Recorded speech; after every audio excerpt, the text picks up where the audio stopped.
Hey guys, welcome back to my YouTube channel GDS and job corner. तो आज की इस वीडियो में आप सभी को पता है कि जो जीडीएस की वैकेंसी आ गई है, आपने फॉर्म भी फिल किए हैं, लेकिन बहुत सारे जो कैंडिडेट्स के मन में ये सवाल आता है कि क्या हमें ये जॉब ज्वाइन करनी चाहिए या क्या ये जॉब हमारे लिए सही है या तो बहुत सारे ऐसे कमेंट्स आते थे। तो मैंने सोचा कि इसका एक वीडियो बना दूँ आपको, जो ज्वाइन करना चाहिए या नहीं करना चाहिए, जो स्टूडेंट है, जो अभी स्टूडेंट अप्लाई कर रहे हैं, उनको ज्वाइन करना चाहिए या उनके लिए सही रहेगा, इनमें कितनी रिस्पेक्ट है। तो बाद में आपका जो वर्क होता है, वर्क प्रेशर होता है, कितनी रिस्पेक्ट है, रियलिटी जो प्रमोशन की होती है वो क्या होती है, और फिर बाद में जो रियलिटी ऑफ जॉब क्या है, और फिर बाद में आपको मेरा एक्सपीरियंस शेयर करूँगी कि मैंने 6 महीने में क्या क्या सीखा है इस डिपार्टमेंट से और मुझे क्या क्या सीखने मिला है, क्या मेरा एक्सपीरियंस अच्छा है, ये सारे बताऊँगी तो आपको थोड़ी हेल्प हो। और आपका जो एजुकेशन का जो भी आपका जो आगे जाके जो फ्यूचर प्लान है आपके एजुकेशन का, वो आप इससे थोड़ा बहुत सिस्टमेटिक तरीके से आप समझ सके। तो चलिए पहले तो स्टार्ट करते हैं। पहले तो अगर किसी ने चैनल को सब्सक्राइब नहीं किया है तो सब्सक्राइब कर दीजिएगा, क्योंकि जो जीडीएस की वैकेंसी के रिलेटेड मैं हर एक अपडेट आपको देती रहती हूँ और देती रहूँगी। तो इस चैनल को सब्सक्राइब कर दीजिएगा। बहुत सारे लोग वीडियो को लाइक नहीं करते हैं, तो लाइक कर दीजिएगा, हमें मोटिवेशन मिलता है ज़्यादा वीडियो बनाने के लिए और आपके जो वीडियो के थ्रू आपको इन्फॉर्मेशन देने के लिए। अगर कोई भी पार्ट अच्छा लगा हो तो मुझे कमेंट सेक्शन में बताइएगा, अपने सारे दोस्तों के साथ ये वीडियो शेयर कर दीजिएगा। तो चलिए वीडियो को स्टार्ट करते हैं। तो सबसे पहले जो रियलिटी ऑफ जीडीएस जॉब, जैसे कि आपको सभी को पता है कि ये जो 10th की बेसिस की मार्क्स पर आपकी जो जॉब होती है, तो बहुत सारे कैंडिडेट्स को ऐसा लगता है कि 10th की मार्क्स पर है तो इतनी ज़्यादा जो जॉब होगी वो अच्छी नहीं होगी। तो ऐसा कुछ नहीं होता है। आपने 10th में भी स्टडी की है और जो 10th के स्टडी की है इसलिए आपका यहाँ पे सिलेक्शन हो गया है। तो ऐसे ऐसा नहीं कि जो 10th के बेसिस पर ही है इसलिए जॉब थोड़ी सी खराब है, ऐसा आप सभी को लगता होगा, लेकिन ऐसा कुछ नहीं है।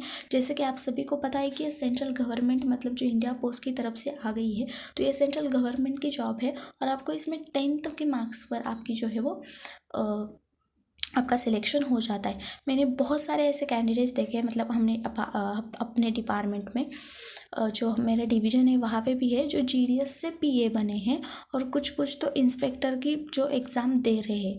तो आपको तो पता ही होगा, जो कैंडिडेट सीखना चाहता है वो कैसे भी सीखेगा। तो अगर आपको जीडीएस थोड़ी सी छोटी नौकरी लग रही है, लेकिन ये 10th की बेसिस पर है, तो 10th की बेसिस पर आपको इतनी जीडीएस की नौकरी छोटी नहीं लगनी चाहिए। इसमें आपको 3 साल के बाद जो एमटीएस होता है, पोस्टमैन होता है, उसके बाद पीए होता है, वो भी देना होता है।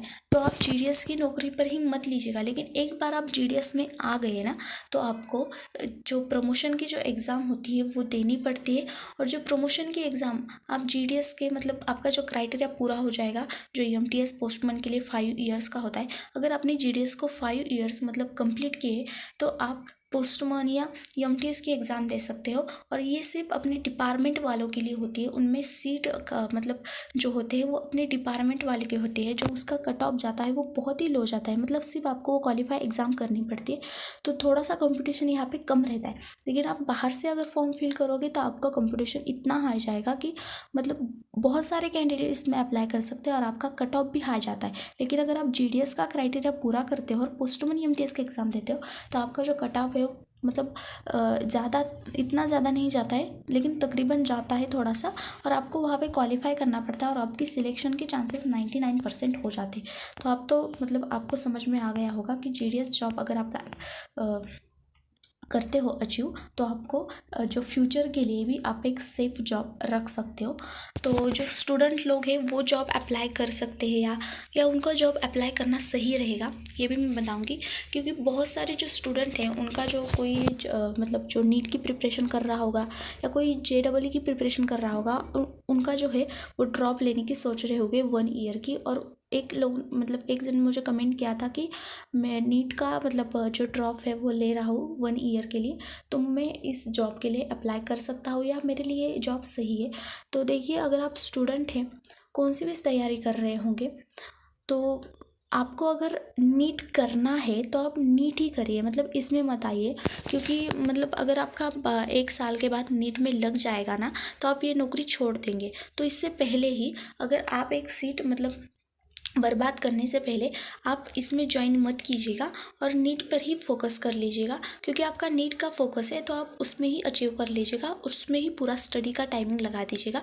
क्योंकि ये जो जॉब है 4 घंटे का होता है ऐसे मान लेते हैं, लेकिन कुछ कुछ दिन मतलब कुछ कुछ दिनों में आपको थोड़ा बहुत जो मीटिंग्स होते हैं उनमें आपका पूरा दिन जाता है। फिर आपकी जो वर्क का प्रेशर आ जाता है उसके बारे में बताऊँगी, उसमें आपका जो होता है वो दिन जाता है।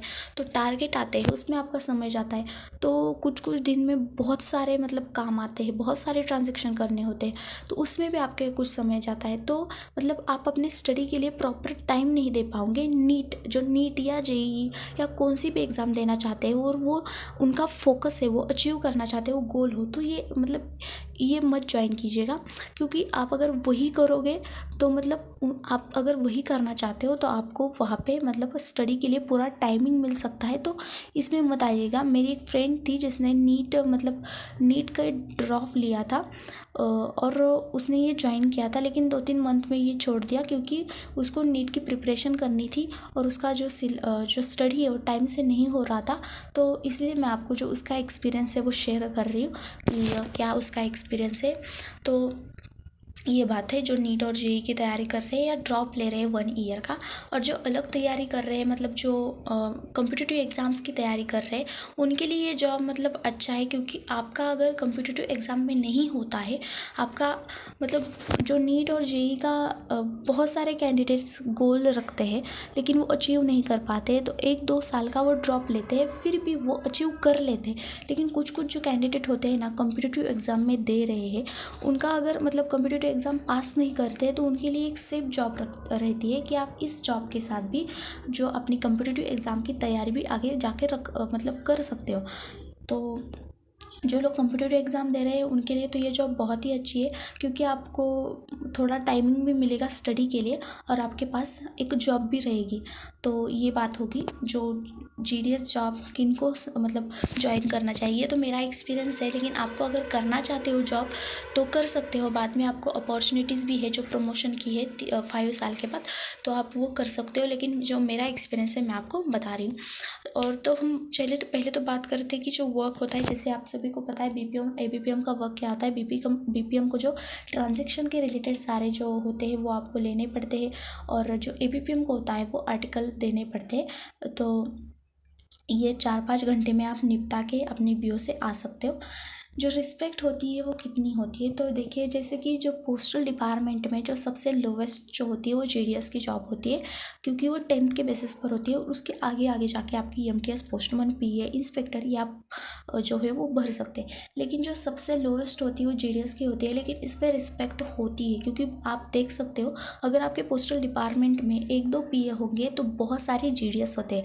तो हमारी जो पोस्टल डिपार्टमेंट है वहाँ पे जीडीएस की जो संख्या है वो बहुत ही ज़्यादा है। अगर आप अपने बीओ में काम कर रहे हो तो आपको वहाँ के लोग जो है वो बहुत ही रिस्पेक्ट देते हैं, क्योंकि उनको लगता है ये पोस्टल डिपार्टमेंट में वर्क कर रहे हैं तो ये बहुत ही मतलब सेंट्रल गवर्नमेंट की जॉब है, तो आपको बहुत रिस्पेक्ट देंगे। और आपके जो डिपार्टमेंट होता है उसमें भी आपको रिस्पेक्ट मिलती है, क्योंकि आप जो एक पूरा गाँव बीओ संभाल रहे होते हैं, और कोई बीओ संभालना मतलब आसान काम नहीं होता है, तो उसमें भी आपको बहुत सारी रिस्पेक्ट मिलती है। जो वर्क का प्रेशर होता है वो थोड़ा बहुत होता है, जैसे सब जॉब में होता है। जो मार्च एंडिंग के वक्त मतलब जनवरी से मार्च तक आपका जो टारगेट का प्रेशर आ जाता है, जैसे अभी आ रहा है तो अकाउंट्स ओपन करने का, तो थोड़ा बहुत जॉब में चलता रहता है जो वर्क का प्रेशर होता है। ऐसी कोई भी जॉब आपको नहीं मिलेगी जिसमें आपको वर्क का प्रेशर नहीं होगा, लेकिन इसमें भी थोड़ा बहुत होता है। उसके आपको हैंडल करना आना चाहिए। जो वो लोग कहते हैं उनको भी समझना चाहिए हमें कि वो लोग हमें टारगेट क्यों दे रहे हैं। तो थोड़ा बहुत हम भी अपने तरफ से कोशिश करेंगे कि उनका जो टारगेट है, अपना जो टारगेट है वो अचीव करने की। तो वर्क प्रेशर मतलब होता है, लेकिन अगर आप उसे हैंडल कर रहे हो तो उसके बराबर वो कोई भी नहीं है। जो रियलिटी ऑफ प्रमोशन होते हैं, मतलब कुछ कुछ कैंडिडेट्स को ऐसा लगता है कि ऐसा नहीं हो सकता है कि अगर आप जीडीएस में जाओगे तो आपका प्रमोशन हो ही जाएगा। तो देखिए, सबसे पहले अगर आप जीडीएस में ज्वाइन करते हो, आपकी परमानेंट ऑर्डर निकलती है, तो आपका प्रमोशन पक्का है जब आप जीडीएस का 5 साल का क्राइटेरिया पूरा करते हो। तो आपको जो प्रमोशन लेने से कोई भी नहीं रोक सकता। आप यूएमटीएस के एग्ज़ाम दे सकते हो, पोस्टमैन के एग्ज़ाम दे सकते हो, पीए के एग्ज़ाम दे सकते हो। तो ये तो बात होगी प्रमोशन की। तो इसमें कोई भी फेकनेस नहीं है कि अगर आप जीडीएस में आते हो तो आपको प्रमोशन नहीं मिलेगा। आपको प्रमोशन मिलता है, लेकिन थोड़ा सा आपको वेट करना पड़ेगा। जो 5 साल आपको वेट करना पड़ेगा और उसके बाद आप एग्ज़ाम देने के लिए एलिजिबल हो जाते हो। तो जो रियलिटी ऑफ प्रमोशन होती है, ये मैंने आपको बताई। और जो रियलिटी ऑफ जॉब होती है, मतलब कुछ कुछ कैंडिडेट्स को ऐसा लगता है कि ये जो रियलिटी मतलब है जॉब की, वो 10th के बेसिस पर है, ये सही जॉब है या नहीं है।